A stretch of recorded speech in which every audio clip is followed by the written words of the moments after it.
Wave.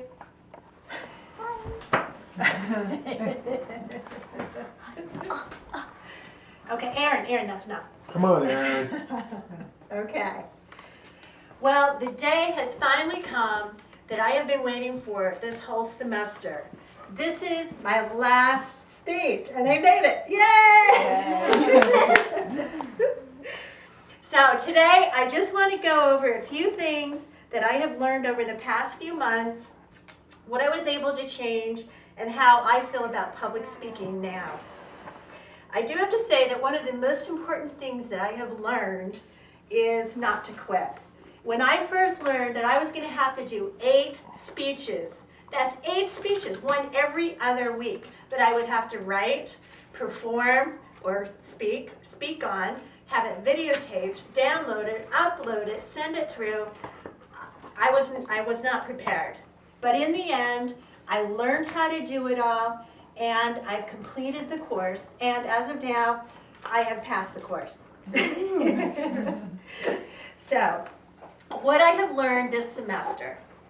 I have learned when writing a speech, the most important thing is to always consider your audience of who you are speaking to.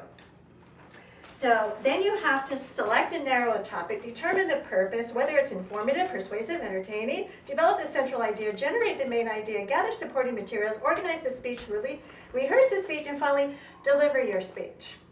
Now, after all of that, while you're delivering your speech, you have to remember to use specific, concrete words, use simple words, use words correctly, use language that your audience can understand, use appropriate language, use unbiased language, all while crafting memorable work structures, creating images, creating drama, also keeping eye contact, keeping bad gestures to a minimum, move around a bit, keeping good posture, use good facial expressions, and of course, good vocabulary delivery. Okay, now that I have mastered all of that, well, not really, but we'll say that I have. I did find out that I did have a few bad habits that I actually had to change. Now, if somebody had said that I speak with my hands, I would say no way. Well, after watching some of my videos, I have learned that I talk with my hands. So what am I going to do about that? So I thought of tying my hands up, tying them behind my back, but that doesn't do any good either. So at times, I will go like this just to hold my hands together so that I can concentrate so that my hands aren't always flying and distracting people from what I'm saying. Now, what I've also found is that I use those dreaded filler words. So what I had to do is I learned to pause. If I think that I'm going to say the word, I just take a minute to pause, to think about what I'm going to say, and then I speak what I'm going to say instead of using those filler words. So that has helped me get through that I don't add all those little distracting words.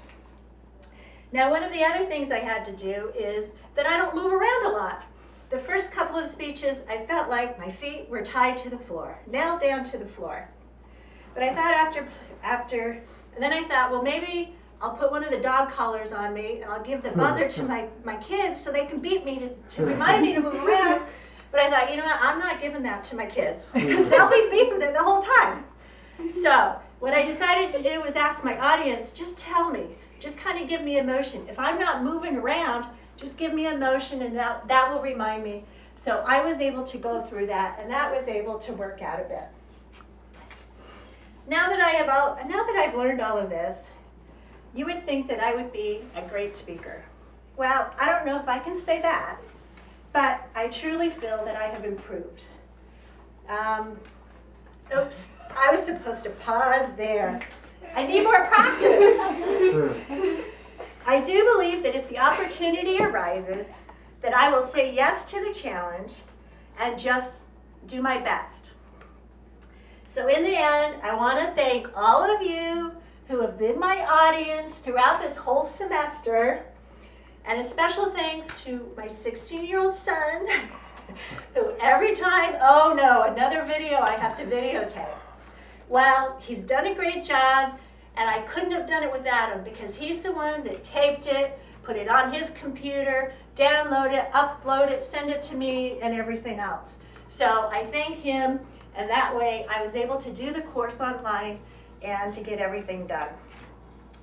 So, and I hope that I have not scared any of you who are going to be going to college in the next year or two, or next month. Or maybe I've inspired you to take a public speaking class. Maybe. Maybe not. Who knows? Okay.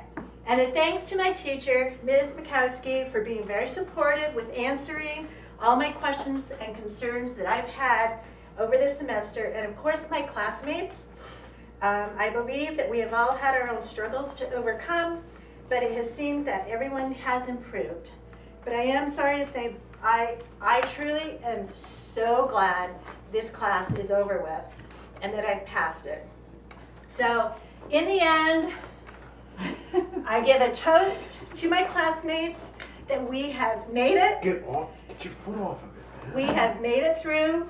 We've written our speeches, we've delivered our speeches, and hopefully everybody has passed our classes, and that you all continuing on with your education, and I will be done in a year and a half after 7 more classes, and I will have a whole box of wine anyway. Anyway, good luck to everybody, and have a great holiday, and enjoy the holiday off from school. Thank you. Good job.